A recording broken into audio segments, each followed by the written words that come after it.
Hey everyone, it is Jamie at Madlet Musings doing her corny intro to her podcast.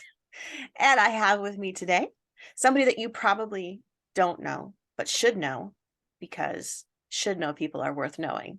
I just want to say that. But I have with me, what's your name again? It's I right just there gotta, on the screen. it's right there on the screen. Paul. Okay, no. I have with me Paul McDonald. He is from Men at the Movies podcast. So we're actually bringing on today somebody from another podcast, which I have not done before. So this is The fun. crossover event. It is. It's the big crossover event. Like when you have Fiction the to Law and Order podcasts. SVU with Law and Yes. Order Dun, CSI and dun. Law and Order New Order. I don't know. I Right. can't keep track Well, of all of them. no, And I then they know all they show up in one episode. yes. And then you kind of freak out because your world has collided and it's strange. Oh, or it's like well, I guess it's really not like this, but Rabbit Trail, Magnum PI, like the new version. It was on, I think it was like on CBS or something, and Where they decided Higgins to is a cancel. woman. Oh, that's just weird and wrong, but that's another Right. topic for another day. She's just I can't anyway. That's not Um, Higgins. no, it's not. And then they switched networks now, so they're on a totally different network. So I keep going to the wrong channel, and somehow I'm sucked into this show that is just as That you don't corny as they like. come. No, it's really not. And like, yeah, I can't even say the romance in it is believable. It's just not, but whatever. It's more Anyway, like if Seinfeld and Friends like met up somewhere, yes. Although that which one might I be more think interesting. immediately dates us for how old we Who's are. Seinfeld? I have no idea what you're talking about, Paul. I None. have friends. What are you Zero. talking? You What don't do I have got? Don't friends? you have friends? I have friends.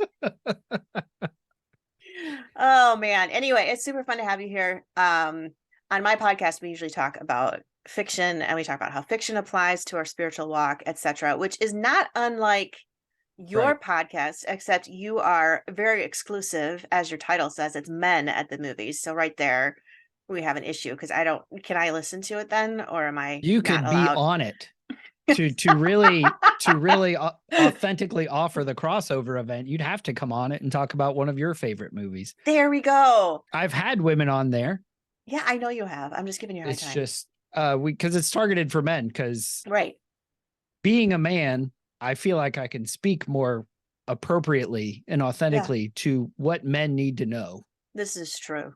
This is And I true. would not presume to assume that same thing about women. And that's as deep as we're going to get into gender identity today, folks, here on Madlet Musings. But no, seriously, so your podcast really does somewhat similar to what I do in that you take movies and really kind of dissect spiritual elements of them. Am I right or wrong? Or tell me, you tell us, what is your podcast about, Paul? Well, it's exactly that. We talk about the movies we love, why we love them. John Eldridge several years ago wrote a book called Epic, where he said the stories we love because they reveal something about the way God created us. They reveal Mm, something about our design. Um, and I think the line is something along the lines of, because all quotes are summarized and plagiarized or whatever, but it's that desire reveals design, design mm, reveals destiny. mm-hmm. And so when you look at the movies that we love, what are the movies we love? What are the stories we love? As you mentioned, fiction. There Right? one friend even calls these movies to be modern day parables. And Yeah. Jesus talked in stories because Mm-hmm. stories connect to our hearts Right. and they bring us to life. And so we dive into the scenes and the stories and the themes and the characters that create something in us where Right. we get emotional or we get angry or they're motivating or those we all have those moments as especially for guys when it gets a little dusty in the room. Yeah. And the allergies kind of kick in a little bit. And you're Yeah, like, what? yeah, you're like, oh, my nose is running, my eyes are Yeah. watering, this is terrible. Yeah. Yeah. You know, my kids have never seen me cry in a movie until this year. What And was it? it's not the movie you're going to guess because I am not a crier. Shock. And I don't really cry in movies either. So I relate to the whole dust in the room thing. Yeah. But this one, like, this is legit tears down the face, kids staring at me going, what is wrong with mom, dad? What's wrong with her? And my husband looking at me going, really? This is the movie you're going to pick to cry in?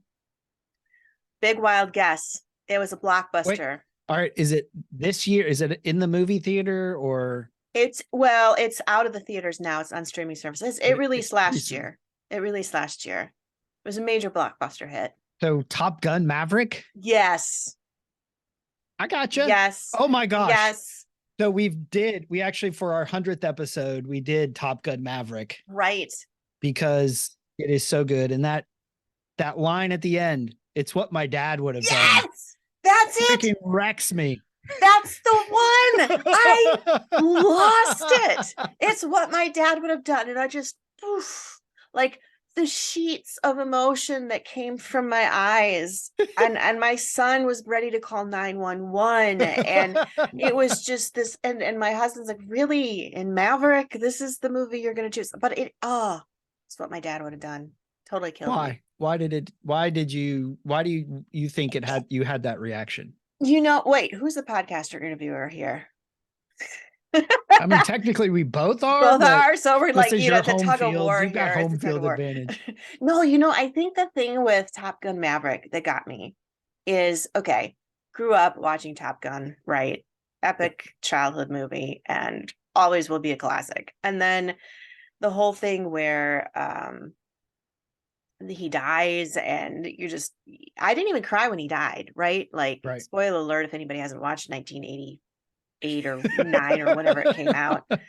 Dude dies, right? So Goose dies. I didn't cry at all when he died. But then you get to Maverick and it's this culmination of this like 20-year battle of grief. And Tom Cruise doesn't age, so grief has not affected him negatively.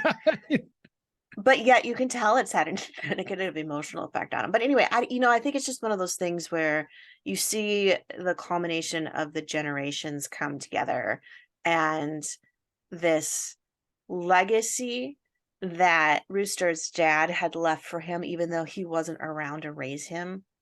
And it's kind of what you hope you do for your kids, and that they grab onto your faith, or they grab onto, the legacy you want to leave for them. And so then when he says that whole, why'd you do it? And he's like, well, it's what my dad would have done. It's like, oh, right. It's like every parent's epitome of raising a child, I think, which is probably why my kids didn't cry. Right. Because they're just like, what is this? Now it's kind of just like cheesy. Kids think Phantom Menace is good. Yeah, true.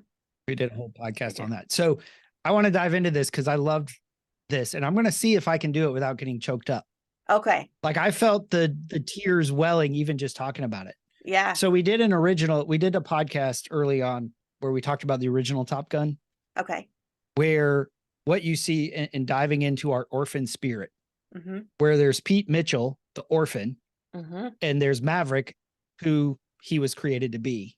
Right. And you see when he's acting out of the Pete stage, when he's running away, when he's kind of posing and doing all this, he's an amazing pilot.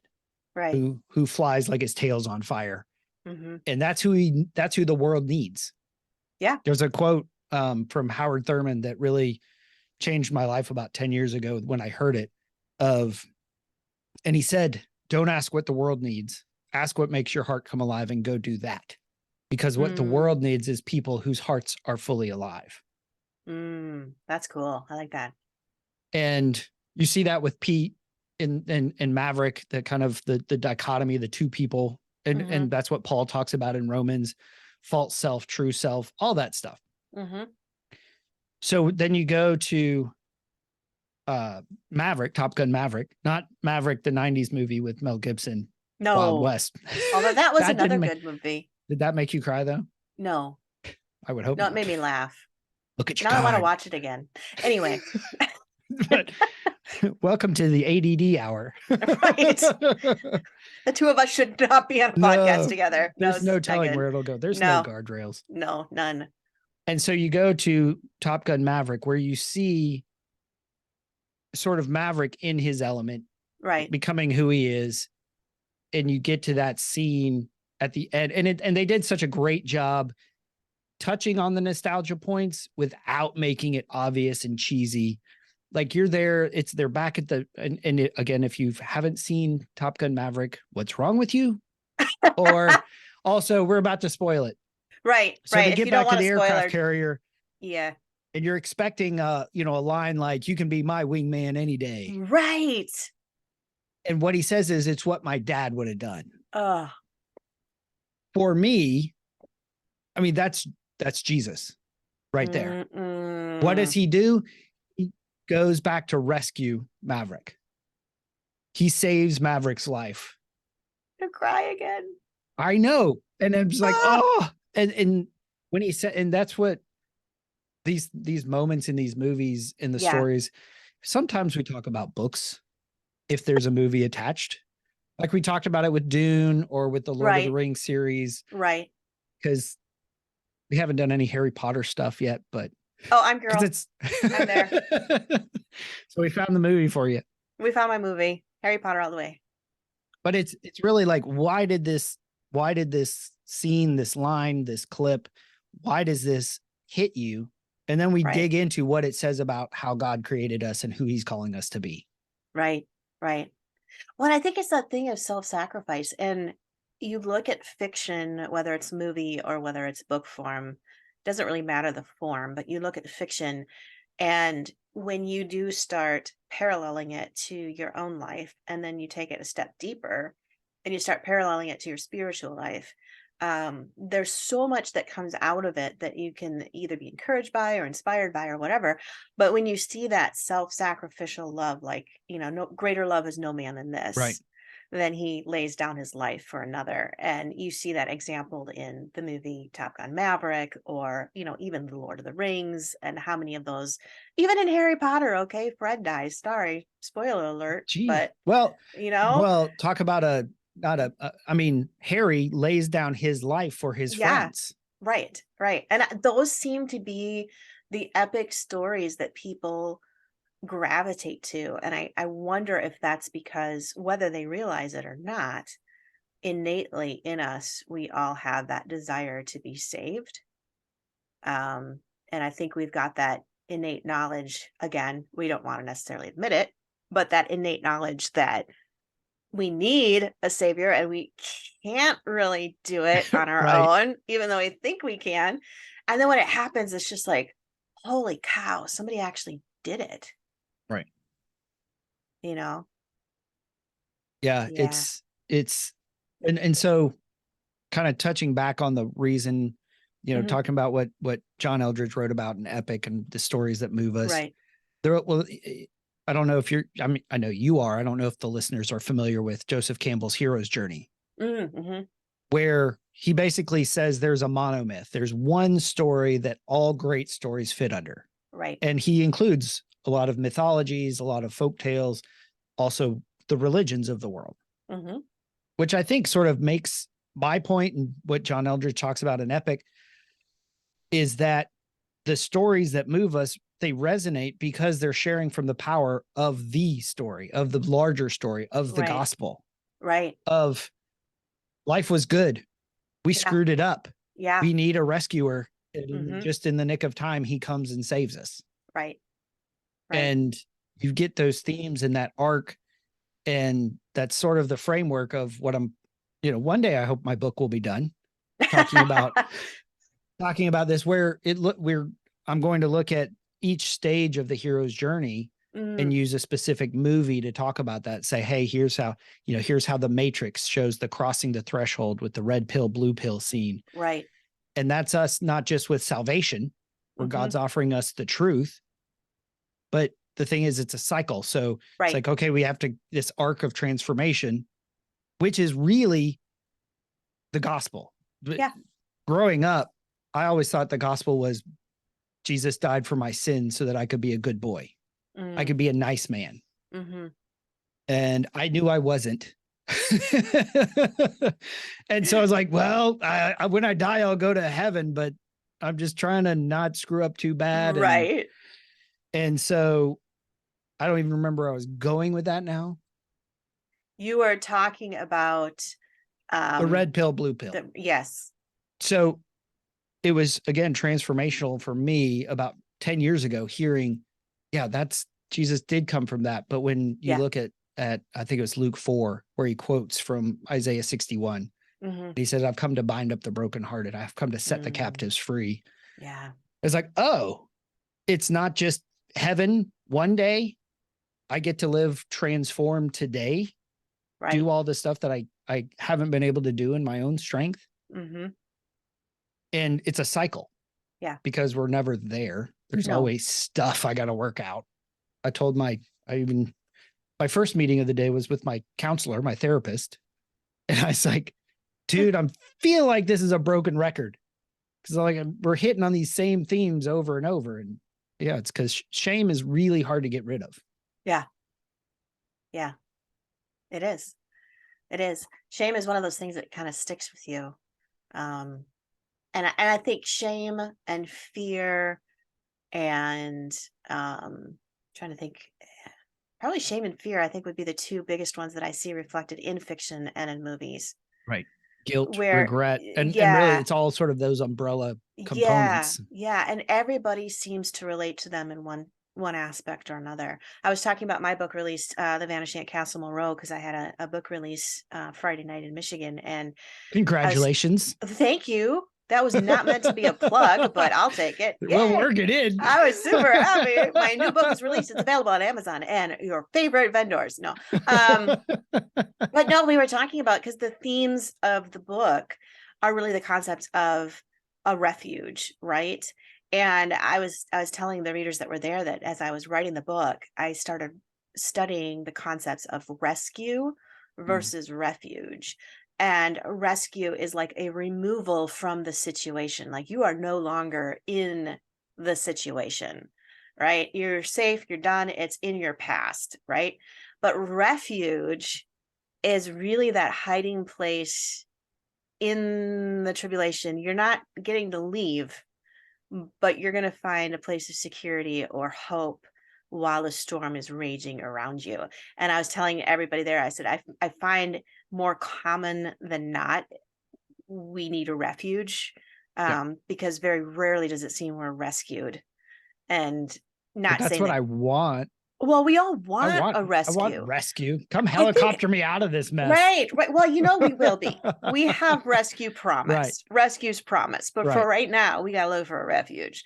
And I think of that with the concept of shame or guilt or fear, or even if victimization. If you're a victim of something, that refuge is just so critical. And that's something that I think is also reflected in a lot of fiction, movie/book, because people relate to that need for a safe place, a sanctuary, so to speak.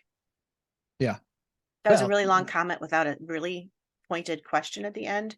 No, it's So. good. It's actually an interesting thing because, again, going back, this is one of the things I was talking this morning about.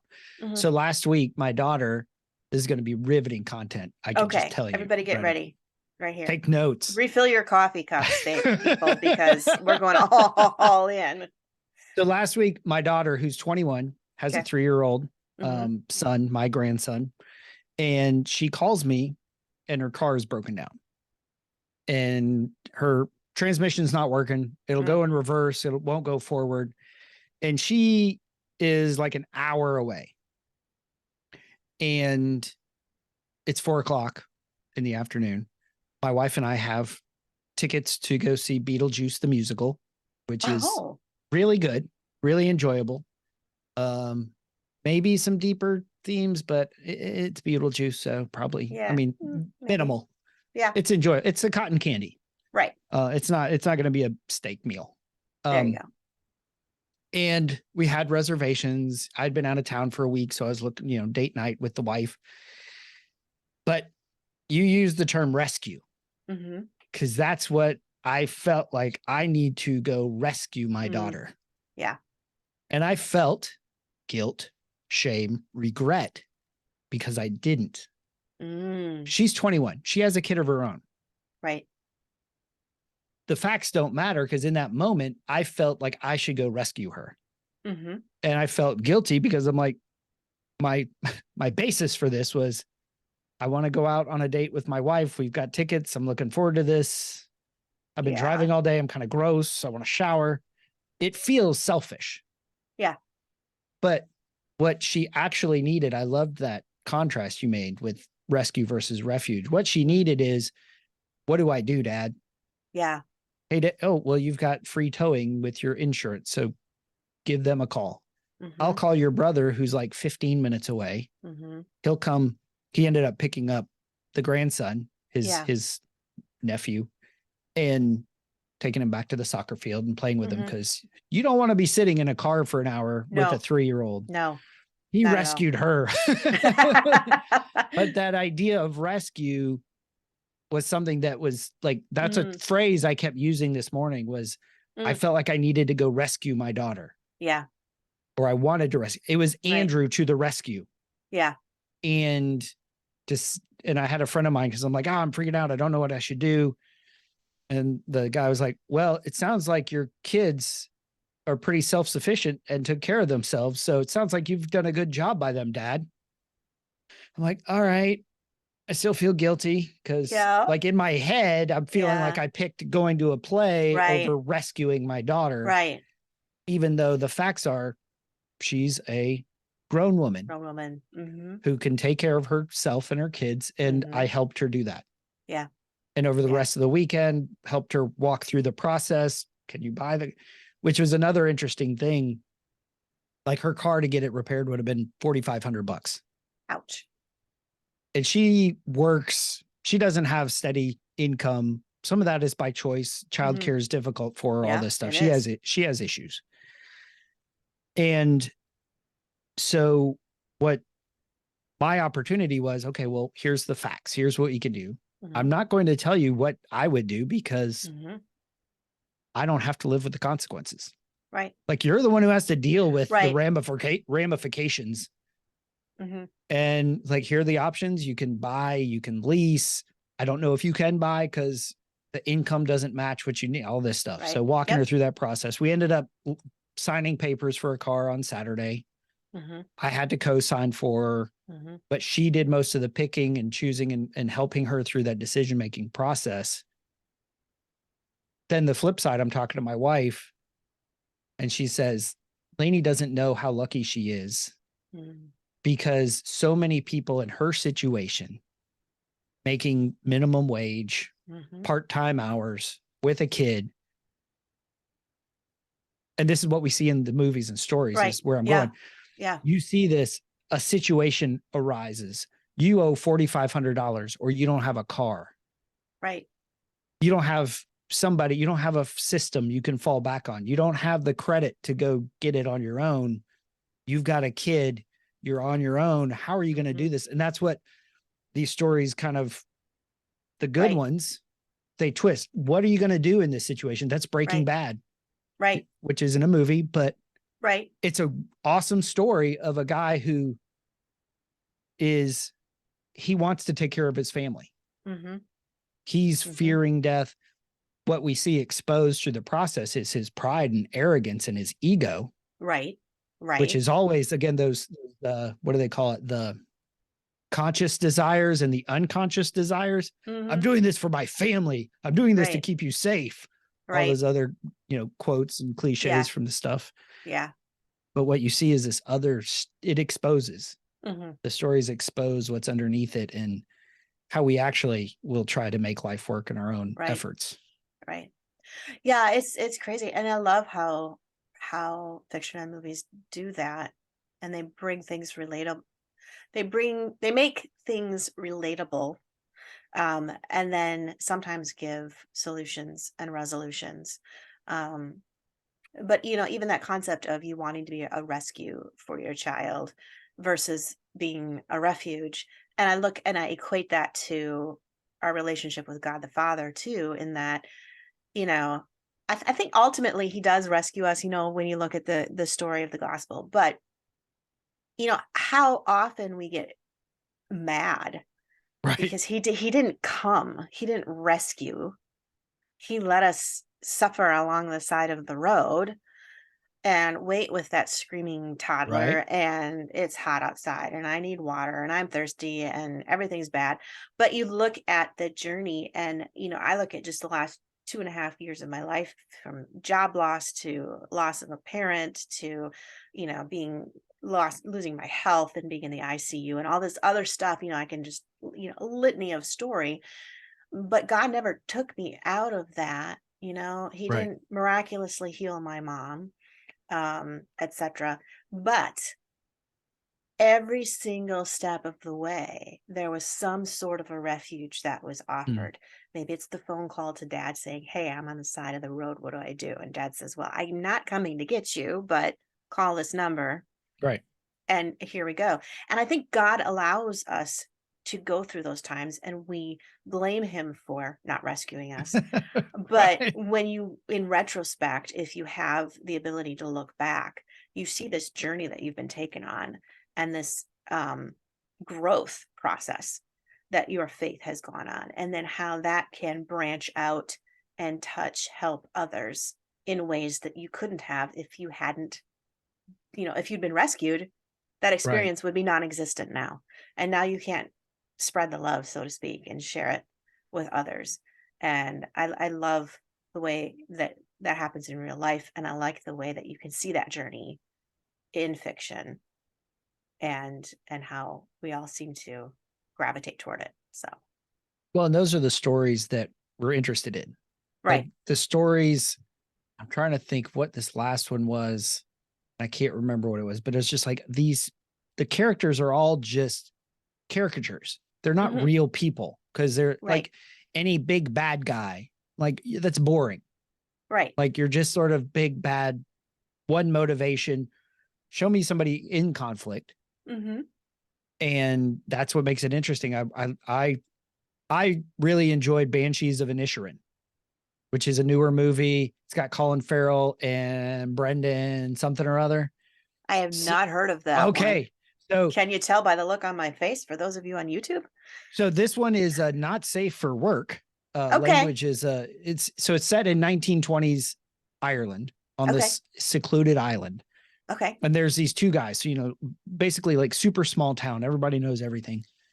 These guys have been going back and forth to the pub every day for decades. And one day, one guy says, "You're kind of boring. I don't want to be your friend anymore." And the other guy's like, "Well, but I'm nice. But I'm nice." And that's his thing. Like the most important thing in the world is to be nice. And the Mhm. other guy was talking about, I want to leave a legacy. I want to make music. I Mm. want to do this. Mhm. And it's sort of like the reverse, the gift of the Magi Yeah. story, because, and I can't remember Colm, Brendan, it's the guy who played Hamish in Braveheart. I can never remember his full name. Oh, yeah. I And know he who you're says, talking about. okay, if you don't leave me alone, I'm going to cut off a finger from my fiddling hand because I don't want to be your friend anymore. I don't want to go to the pub with you. I don't want you showing up at my house. And so he does that and he cuts off a finger, throws it on the door. Again, spoiler alerts abound if you want to see this movie. But it's interesting because as you see Colm on the one hand saying, Mhm. I want to leave a legacy, but in his spite to push away the other person, he cuts off all the fingers on his hand and he can't play Mhm. music. Yeah. The other guy, and I can't even remember Colin Farrell's character's name, but he's like, but I'm nice, but I'm nice. And he does something which is a really funny scene where he tells a guy that his dad got killed by a bread truck. He's like, I can't believe it. Like, oh, these things happen. He's like, no, that's the same way my mom died. And then he's telling that story to another guy, and he's like, that might be the meanest thing I've ever heard. And so he becomes mean in his efforts to keep his friendship. The other guy Right. loses his legacy. And I don't normally Yeah. like sort of the tragedies Right. stories. And I just find it really interesting because I think we do the same Mhm. things. You had mentioned um, going back to Top Gun Maverick about laying down our lives. Right. And what does Jesus say? But by this they will know you are my disciples, that you love one another. Mhm. And I don't know, when I look at the news, when I look at anything on anywhere, the last thing on the list that I hear from the church is loving one another. And I mean, going back to the Mhm. Banshee thing, like we're committed to this idea, but Right. what's the cost of it? Right. Like Right. they're trying so hard. One guy's trying so hard to get a friendship, he pushes away everyone else. Mhm. And the other guy's pushing him away so hard, he actually loses what he wants most, and that's to Right. make music. Right. Yeah, absolutely. There are so many powerful themes that can be visited in fiction, and I think we have definitely explored that today. So that's good. Um, but yeah, no, I am in total agreement. I think that fiction can be a very powerful way to parallel real life, and our spiritual walk with the Lord. And there's a lot of things that we can take from that and go, oh, I need to chew on that for a while because I hadn't really Right. thought of it like that. What is grace? What is faith? What is bravery? What is, courage and um, forgiveness and all those big themes that are visited so often within fiction. So, but Men at the Movies is your podcast. Yep. You are on all streaming platforms, correct? All the ones I know about. All the ones you know about. So if you, as a listener, on a really obscure one on the dark web or something like that, we're not there. Neither one of No, us are there no. because I Well, don't even know how to. you hit Spotify, you hit Apple, even Amazon podcasts were on there now. So, Perfect. Sounds and good. really, is Awesome. there any other than those entities now out in the Not inner really. space? No, no. And you do have a YouTube channel. Yep, we have. It's at Men So, at the Movies, where sometimes sometimes scenes from mhm, movies are visual. So right. we'll pull that clip and we'll talk about what this scene, why it means, what it means. Just one of our more recent ones, we talked about Moana, Hmm. and the guy talked about kintsugi, Hmm. and how you take broken pottery and then you make it more beautiful and more Right. valuable by gluing it back together with gold. Again, Hmm. very visual. Right. So I pulled that from the audio portion and put that on the YouTube Awesome. channel. So it's like Awesome. bonus content. Yeah. Yeah. Sweet. Well, cool, Paul. This is great. I'm really glad that you were with us here today on Madlet Musings. So everybody go out and check out Men at the Movies and be sure you subscribe to it too, because that way you'll get your new episode every week.